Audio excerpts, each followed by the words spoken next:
Hey everyone, welcome to the Cyberman Show. Happy New Year. So, today let's do a recap of 2023. What all interesting happened in cybersecurity space in 2023. Although every day is very interesting, I have tried to do is captured some of the things that I found interesting. Okay, so let's get started. So, on tech side, now unless you're living under the rock, I'm sure you have heard of generative AI, conversational bots, co-pilots, and prompt engineering. Right. So the same thing came to cybersecurity world also. I saw multiple cybersecurity companies, especially the large ones, talking about co-pilots in having the facility of doing prompt engineering. So that is interesting. Although I think the first thing most of the cybersecurity vendors did is they tried integrating their products with chat gpt and were testing results, and then eventually co-pilots were announced by multiple companies and prompt engineering, right? So instead of querying, you are getting prompt engineering, and co-pilots will help the person working on the product uh, with day-to-day task automation. These are some of the use cases that I've already seen, okay, which are there. Plus, some of the products are already GA. Others will be announced sometime next year. Okay, most of them are in beta right now. Okay, because if you remember, there are very limited security LLMs. So I think companies are building it while working with the mainframe or the mainstream providers of these LLMs. Okay. Now, the second thing I want to talk about is the emerging or maturing product categories that have appeared. Now, my source of data is going through press releases, earning reports, analyst reports, etc. So I see a lot of mention of full SASE, essentially a single platform that offers both network and security as a service in from the same platform. Although this term started coming up in late 2020, early 2022. I saw multiple reports, and then in 2023, Gartner came up with full SASE MQ also, and I did a episode on that. So that is interesting. Consolidation is happening on the network security side, and also now with network getting involved, this thing is definitely taking a mature shape. The second category of products I saw a lot are the posture management tools. These included ASPM, DSPMs, SSPM, and ISPM and ITDR. Right. So these are new product categories that were in work since years, but last year I saw them getting acquired. Some of them getting mentioned a lot. New reports from analysts coming out. Large companies talking about them, etc. Okay. So learn about them. They are definitely going to become mainstream. The third category of product that I saw getting mentioned a lot is CNAP, uh, and essentially CNAP is combining the use cases across cloud security and application security. I saw vendors or OEMs that are into the CSPM domain and CWP. They already had those use cases. They're starting announcing new use cases around CIM, IC scanning, eventually AppSec, with uh, the prominent CNAP vendors trying to get into AppSec, and AppSec vendors trying to do some innovation around workload monitoring, workload security. So the entire application landscape is changing because uh, or AppSec landscape is changing because application landscape is changing, and it's moving towards cloud native, and that will be very interesting. It is very hard to secure the entire pipeline of a cloud native application using multiple tools. So CNAP definitely makes sense. Today, I know a lot of large companies are using one of the common CNAPs that's out there, especially the third party ones. And then they use a different product for AppSec. And when CNAP vendors provide AppSec, it makes logical sense for these companies to move to the CNAP platforms, which they are already comfortable with. So consolidation is definitely happening on the in the cloud security and AppSec space. The next thing I saw is a lot of talk about autonomous SOC with and SOC consolidation. So essentially, SOC consolidation combined with power of AI. Okay, so if some of you might remember XDR getting mentioned in multiple reports in 2018, and then entire threat detection and response use cases were captured by multiple companies. These are the companies that were not known for these use cases, like Palo Alto, and then the traditional companies that used to exist, like you know, or were very popular, they're still lagging behind these companies. So, example, if you look at Securonics, and this is all my personal view, Securonics, IBM, RSA, HP, these companies are a bit behind in my personal understanding compared to what Palo Alto, Microsoft, or CrowdStrike are building together. Okay. So new vendors are taking that market. In fact, Palo Alto in their last annual update announced that they have already got $200 million as ARR in the autonomous SOC platform. Okay, and my understanding is that this is just a beginning. Security specific elements will definitely emerge in the SOC side with new vendors, new innovative companies taking mainstream. But remember, the power is in data, not in the LLM. So LLMs is the commodity here. Whoever has the best amount of data will definitely win this race. Okay, let's move on to acquisitions. So I can't cover all of them, right? There are multiple acquisitions. Some of the relevant ones would be Thales, a data security company, acquiring Emperva, an application security company. It makes sense from the cloud security AppSec market coverage perspective. Then Cisco acquired two companies. One, Splunk, for observability analytics. I think it was the largest acquisition in cybersecurity last year, with $28 billion going towards Splunk. And then Cisco also acquired Isovalent. It's a solution for open source cloud native networking.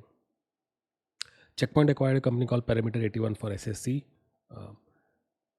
So interesting investment there, considering they already have a bunch of infra security and cloud based platforms. So Perimeter 81, I'm sure, will augment to their portfolio. Okta acquired a company called Spera Security. So Okta is known for their SSO, MFA, IGA, and Spera Security brings the capability of ISPM, identity security, posture management, or identity security. Okay. Broadcom acquired VMware. So Broadcom already has Symantec under their pack, and VMware brings virtualization and also some cybersecurity capability in terms of Carbon Black, EDR, and EPP. Okay. IBM acquired a very interesting company called Polar Security in the space of data security posture management. So data is DSPM is getting hot. Central One acquired a company called Krebs Stamos Group. They're known for their high-end risk management consulting. And Accenture acquired a consulting company in Spain called Innotech Security. I believe this acquisition was done to increase their presence in Spain, and they have added new skill set to their existing cybersecurity team. And Accenture is one of the largest managed security services provider in the world. Okay. Proofpoint acquired a company called Tessian. Proofpoint is known for their email security products, very popular, and Tessian brings a solution for misdirected emails and data exfiltration. CrowdStrike acquired a company called Bionic for application security posture management, and Palo Alto acquired two companies, one Dig Security for DSPM and Talon Security for secure enterprise browsers, which will get into their SSC and SASE story. Okay, so if you notice the key trends, ASPM, DSPM, SSC, same thing, ISPM, identity security, analytics, observability. So these application security. So these are the key trends that I found. Now, if I match this with my observations from press releases, earning reports, etc., analyst, so this means these companies are seeing future in these use cases. So as security architects, security analysts, security practitioners, we should definitely get deeper into these use cases if possible. I've done some content earlier on ASPM, DSPM, ITDR, SSPM, SASE, etc. Please go to those older episodes and learn whatever you want to. Let's move on to top 10 vulnerabilities. So, every day there are multiple vulnerabilities reported, but top 10, essentially, these were most exploited. Number one was the Move It vulnerability. Second was Microsoft Outlook privilege escalation. Third was 1440 OS specific vulnerability, ChatGPT specific vulnerability, Windows Common Log File System driver privilege escalation, Barracuda email security gateway vulnerability, Adobe Cold Fusion, Citrix Bleed vulnerability, Windows Smart Screen bypass, Sugar CRM code execution. So personally, for me, what I try to pick is the pattern. So if you look at this, you can classify them into the most popular products, most deployed products, and typically cyber criminals go after these because then their impact would be more. Okay. From vulnerabilities, let's move on to top incidents in 2023. So as you would have guessed, because MoveIt was the most exploited, there were large companies who were using MoveIt, they were impacted. So it remains the most damaging breach of 2023. Another company called Darkbeam, which is into digital risk protection, they exposed 3.8 billion records by misconfigured Elasticsearch and Kibana interface. The Indian Council of Medical Research, ICMR, they lost 815 million records that contained COVID testing databases from India, which included name, age, gender, address, passport number, and Aadhaar, and all this is very sensitive information. T-Mobile, a large telecom company, they lost 37 million records of customers, which includes addresses, phone numbers, date of birth, etc. Two popular casinos, MGM International, Caesars, they were both hit by an affiliate known as Scattered Spider, and they are affiliates of the Black Cat ransomware group. Citrix Bleed attack. This massive data breach occurred due to critical vulnerability that I mentioned earlier. It impacted millions of Citrix customers, including government agencies, healthcare organizations, and universities. Okta's, the company I mentioned earlier, their customer support got breached. And then lastly, Thesis software supply chain was very popular in 2023. Okay, so I've only tried to cover some of the key ones. If you want to categorize, these are essentially misconfiguration, ransomware specific attacks, zero-day vulnerabilities, okay, and also social engineering, and lastly software supply chain attacks.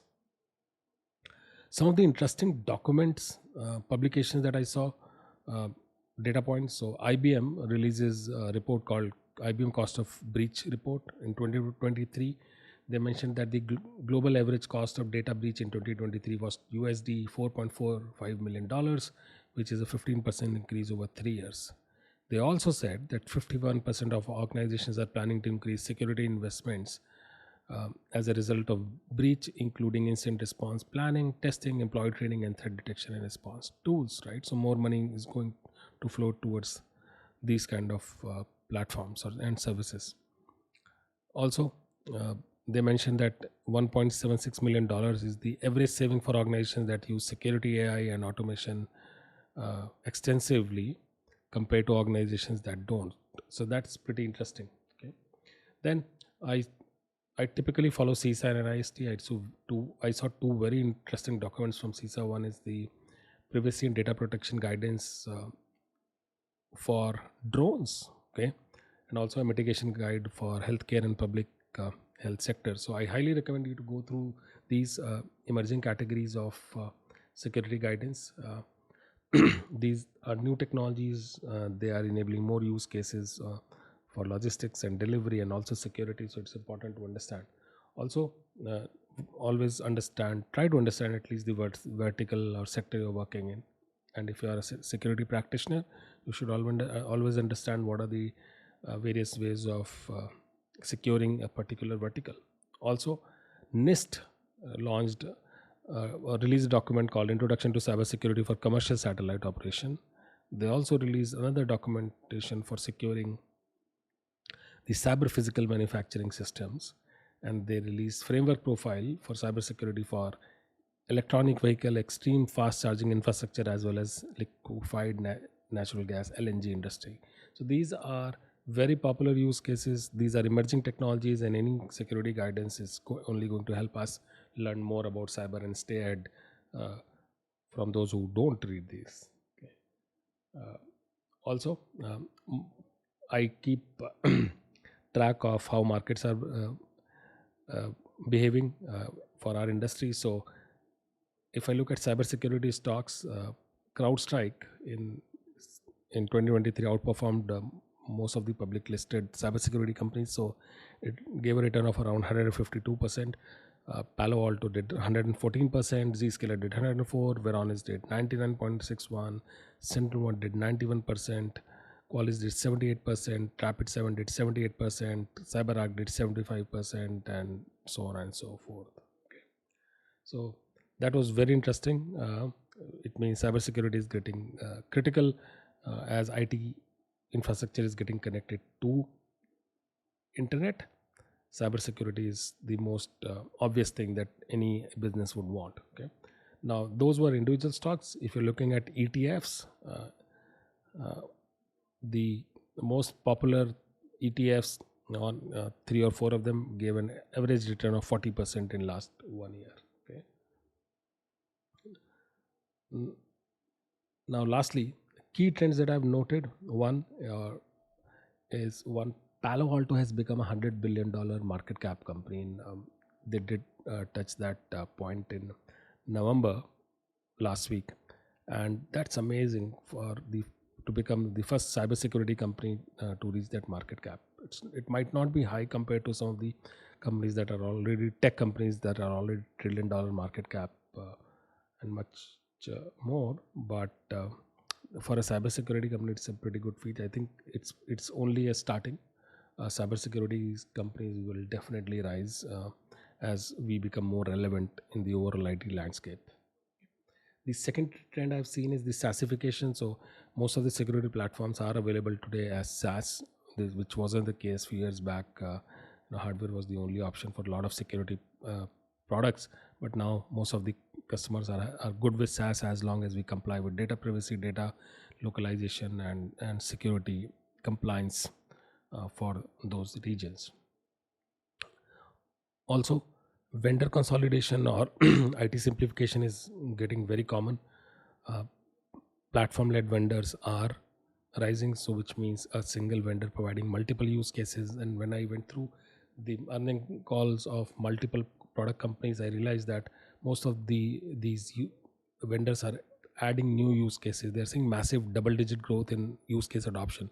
So, for example, on the SASE side, typically a customer would start with taking one use case called secure proxy or secure internet access, and then they take the secure private access use case, and then they might add CASB, SSPM. Similarly, with the CNAP, this could be CSPM followed by CWPP, and as customers are happy with one use case, it's easier for them to enable the second use case by paying some additional dollars instead of redoing the entire evaluation exercises and going for another product. So the rise of platform vendors is massive, and that also has another impact that the small companies that are only focusing on one or two use cases is going to get impacted. These companies will eventually be replaced with large vendors, at least in the large enterprises. Okay, because large enterprises don't want to deal with multiple problems and using multiple platforms. A single vendor, single platform, if that can solve a particular use case, I think they will go with it. It makes logical sense. Okay? Now, of course, there will be outliers in everything. With that, thank you so much. That was the recap of year 2023. It was a very good year from learning perspective. Thank you for listening. I'm very grateful for you, to you, and please keep sharing, keep liking, leave your comments, feedback on my YouTube channel or on the podcast. Thank you so much. I'll see you next time.